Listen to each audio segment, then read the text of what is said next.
Yeah, hi, good morning.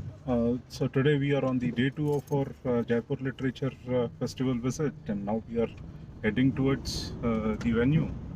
And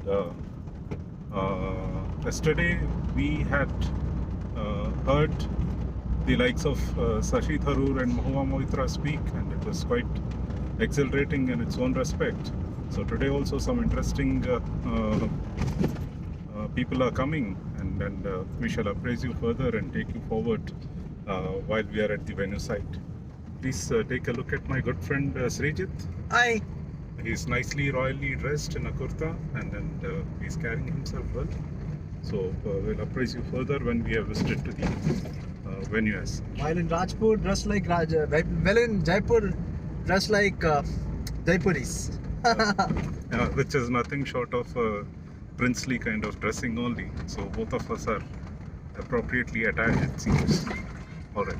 If you like, because in many ways it's the stranglehold of the bureaucracy on the appurtenances of surveillance that is the problem.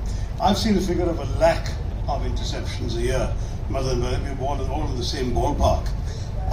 And the strange thing in our country is that when these rules were written, you have interception, and we have a robust review mechanism, but the people who decide the intervention, unlike in many democracies where the judiciary has to approve it, the judiciary has no role. Interception is authorized by a committee of secretaries, usually the Home Secretary, the Law Secretary, and so on. And the review committee to which it must go by law, this is touted as the big fail-safe mechanism. The review committee is also a bunch of secretaries, a cabinet secretary at the head of them. So essentially what you've got is a bunch of government bureaucrats deciding for themselves. And I have spoken to some of them after their retirement, and they've all admitted. Some of the women do bury their and eclipse it out of their memory.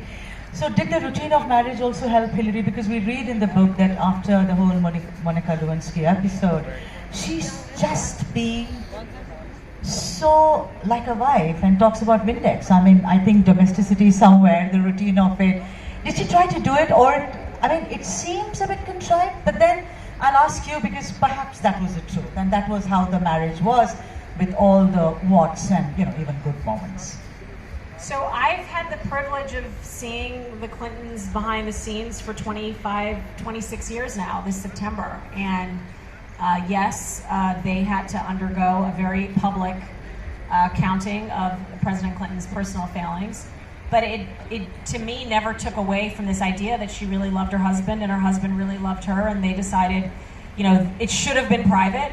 It couldn't have been, given obviously the fact that he was president. But any normal marriage.